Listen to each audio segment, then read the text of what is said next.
This lecture is on Chapter 1, and we're going to break Chapter 1 into two different parts.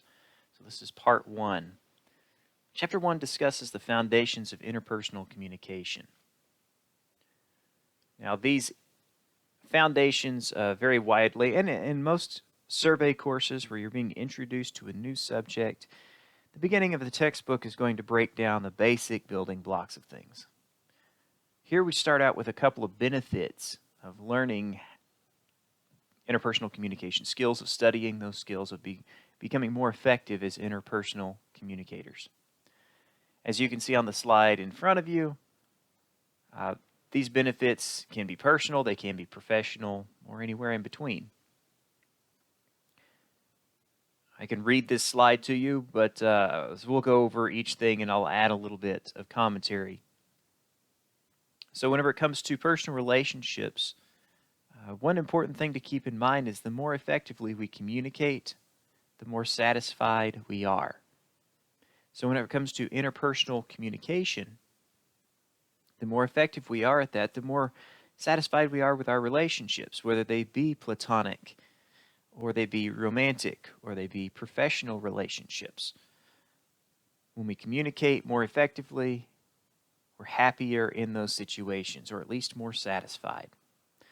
So the personal benefits that we garner from studying interpersonal communication is, like you can see there, relationship development, maintaining those relationships once they are developed, and then at times the destruction of those relationships. Now, sometimes that destruction comes from the fact that we're not very good at communicating, or we're not effective in our interpersonal communication. Other times, the destruction of a relationship is intentional.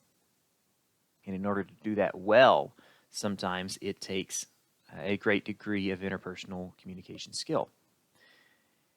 Whenever it comes to professional benefits, as you can see, whenever we are effective at communicating with other people interpersonally, we become more effective in interviews, whether that is we are being interviewed for a job or we work a position that has us interviewing prospective employees or doing other interviews within the workplace.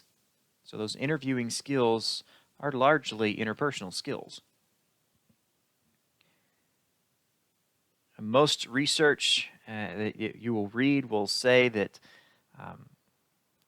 companies are looking for communication skills. And oftentimes they list those soft skills like communication skills as being more important or a higher priority than are the hard skills that the job requires. And so that's something else that is important for us to remember. You may want to take only the classes that will develop the skills that you will need on the job, the hard skills, but don't neglect developing your soft skills like your communication skills. The fact that you're in this class says that you have an interest in developing those skills, and that's great. Communication in general works in a cycle. It works around in circles. And it has a whole lot of different players. We call this the process of communication or the communication model.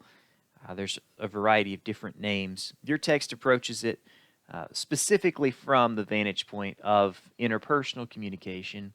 And so there are a few additional factors that we don't typically talk about whenever it comes to the communication model.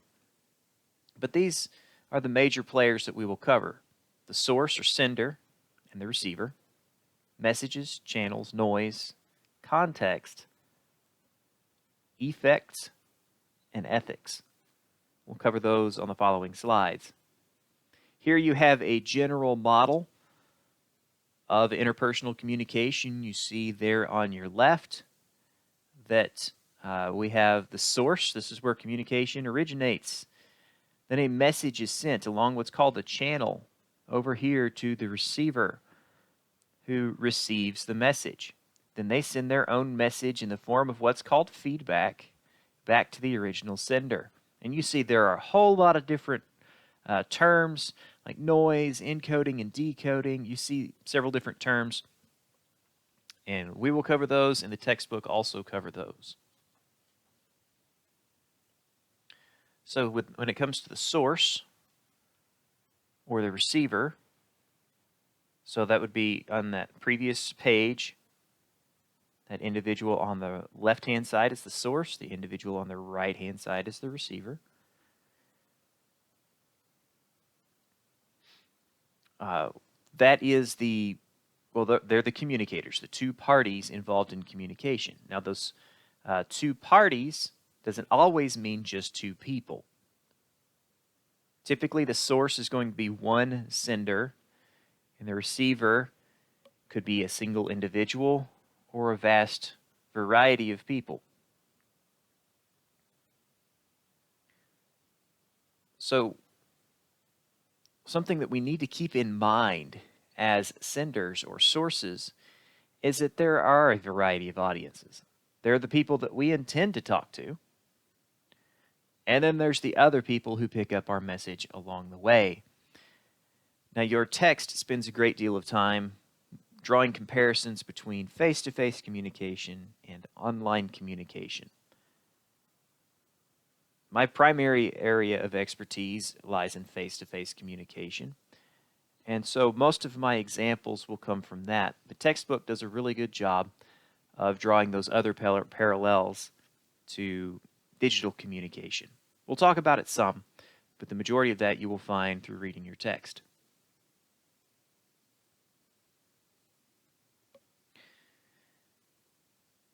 So whenever it comes to differences in audiences, recognize that there are people out there who may see or hear your messages, be it in a face-to-face environment, they may hear it, or if it's on your social media or something like that, they may see your messages. Messages intended for someone else, but received by a receiver that was unintended. So here they call them remote audiences versus unintended, but that's the implication there.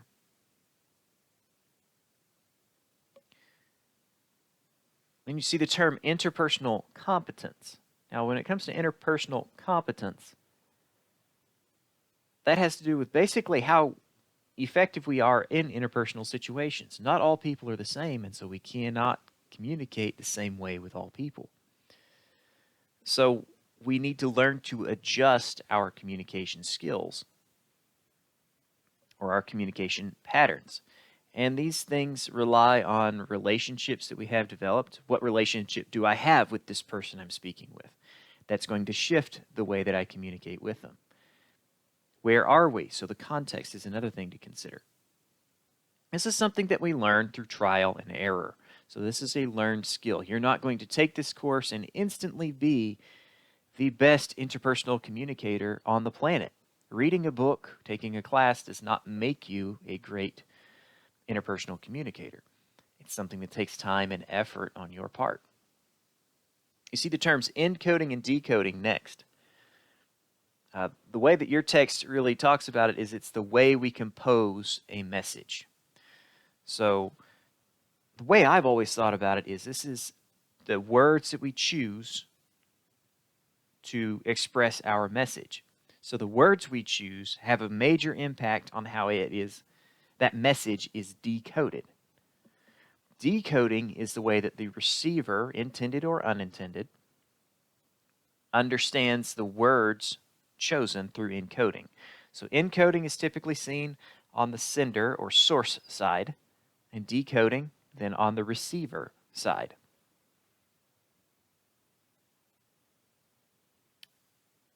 The term code switching has to do with the way we choose language around other people. As we've already implied, we talk differently to different people.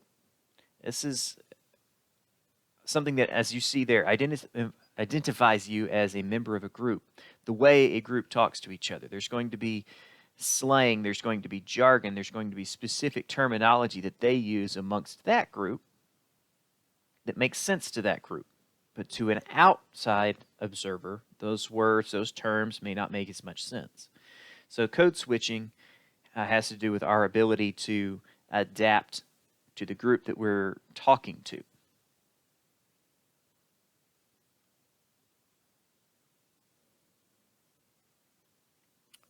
Next, we have messages. The message is the content of what the speaker is trying to say. So, whatever it is that I want you to understand, that's my message. Messages can be sent synchronously, as in face-to-face communication, where you're talking one-on-one with someone. You say something to them, they say something back to you. That's at the same time. That's synchronous. And you have asynchronous communication. This video lecture would be an example of asynchronous. I recorded it in one point in time, and then you watch it at another point in time. Then we have intentional and unintentional messages, much like the previous slide where we talked about intentional and unintentional receivers or audiences. Sometimes we say one thing, but a different meaning is received. Sometimes that's through what's called encoding and decoding error.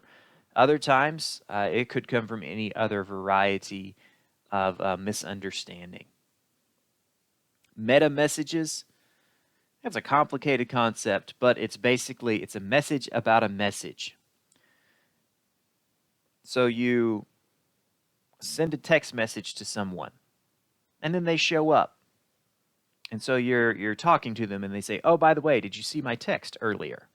That expression, "Did you see my text?" is a meta message. It's talking about a different message. Feedback messages.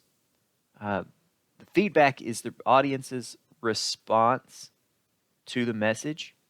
Sometimes we give ourselves feedback. So if you've ever been in a situation where you said something to someone in front of you and it just didn't sound like you wanted it to, you might comment on that. That sounded better in my head. Other times, more likely, we're going to get feedback messages from others. So you say, "Hi, how are you doing?" And that receiver then responds with feedback and says, "I'm doing fine." That would be feedback. It is the audience or receiver's response to the message.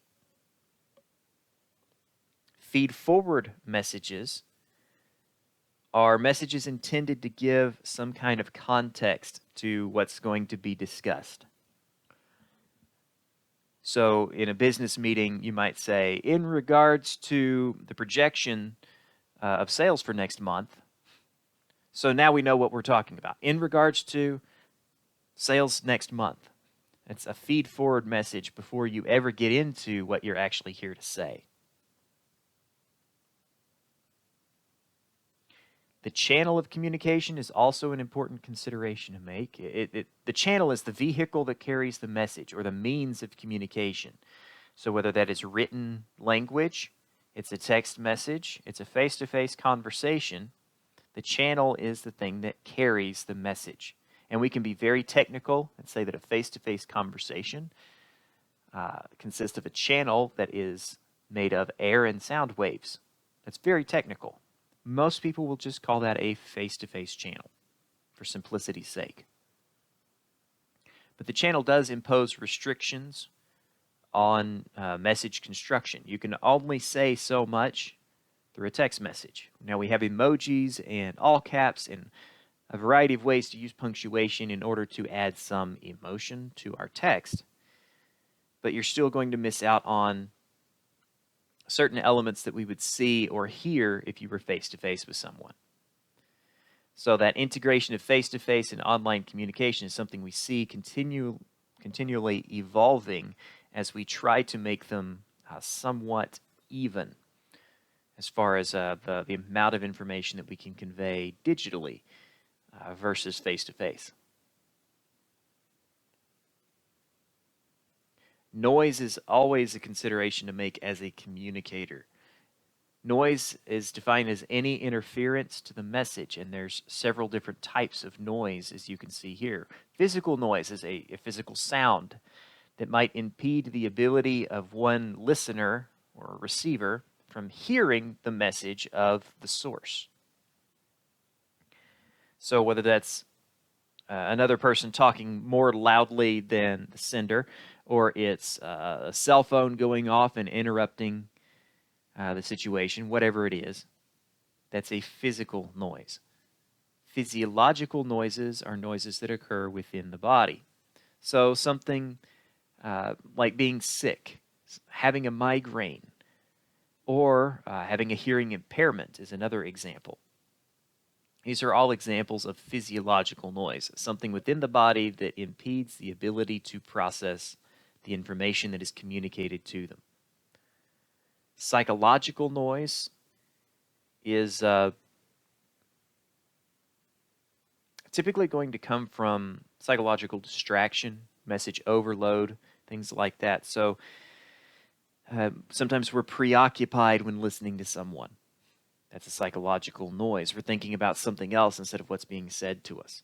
Message overload occurs whenever we are trying to process too many forms of communication all at once. You may be trying to check your social media while also simultaneously carrying on a conversation with someone else, while also trying to work on your school. Those messages will start to get crossed.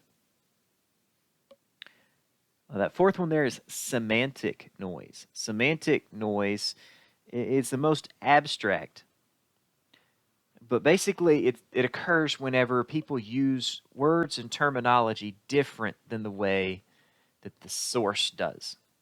So as the sender or source is saying something, they say a word, and it means something different entirely to the receiver than what the source intended. Semantics has to do with the meanings, the understood meanings of words.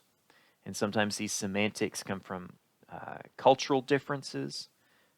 They come from a variety of places as well. Signal to noise ratio is a somewhat complicated concept. I'm going to put it in a nutshell here and let you study it more in depth in the text. But signal to noise ratio essentially is whenever you are looking at the amount of useful information compared to useless information or noise. So in particular, signal to noise ratio is something you're going to experience online, and you can see the example from the text on that. Context is a very important part of communication in all areas.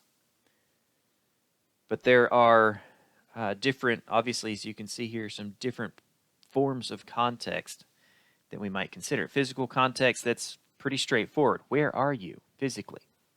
The physical context will determine how you communicate, how loud you need to be.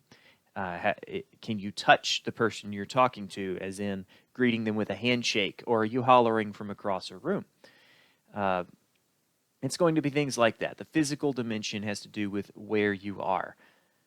The temporal dimension has to do with timing. You might have heard the expression that timing is everything. And so is this the proper time to talk about this message, whatever it is?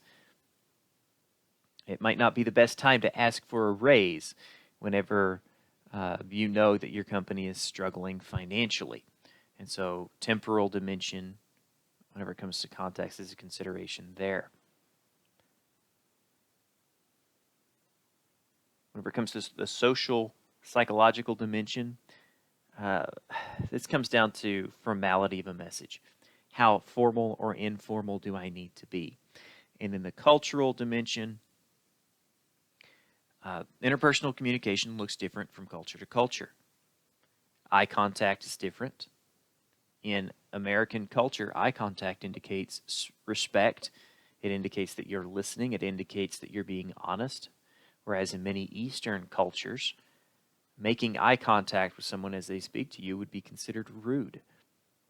And so if you're speaking to someone from a different culture than your own, you may experience some uncomfortable scenarios because you're just not used to communicating across that cultural dimension of the context.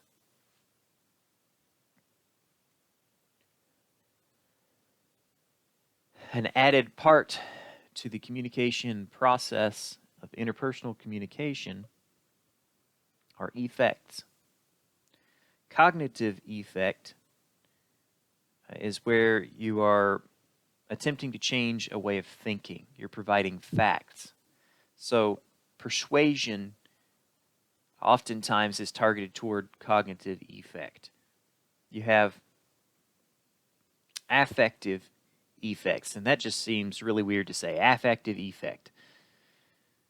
But it's about feelings and attitudes, beliefs, a variety of things along those lines. So you have a restaurant that you go to, and traditionally it's been a good experience whenever you go there, but then you go and you have a really bad experience. Maybe the food wasn't cooked correctly, maybe the service was terrible. And so now whenever you talk about this environment, whenever you think about it, you have a negative feeling toward it. That's an affective effect. Affect is about how we feel toward something. And then behavioral effects, whenever it comes to interpersonal communication, is when we're trying to teach or learn something new from someone else.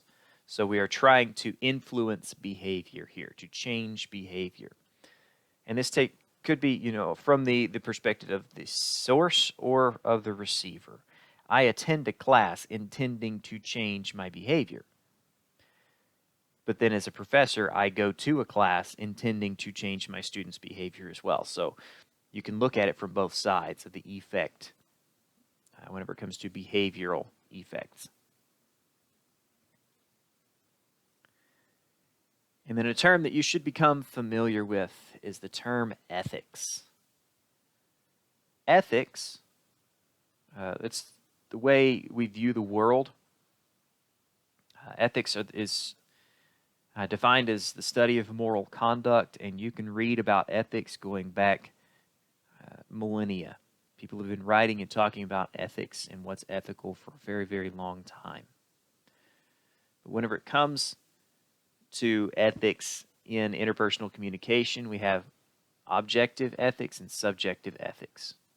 Objective ethics are ethics that apply to all people in all situations.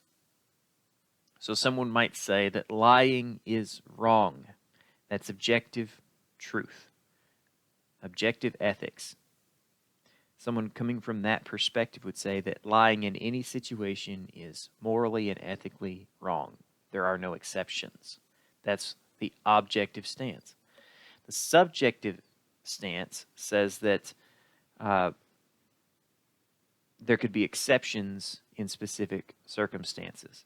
So to use the example of lying once again, someone might pose the question, is it okay to lie if it means you will save someone's life? The objective ethic says, no, it's still wrong to lie. The subjective ethic would say, yes, it's fine. In fact, it's better to lie if it means you will save someone's life. I can't answer your ethical questions from your perspective. Ethics are something that we all develop on our own. And so it's something that you really need to understand for yourself. Where do you stand? What do you believe is true and false, right and wrong? These are the things that shape your ethics, and those things will affect the way that you communicate with others.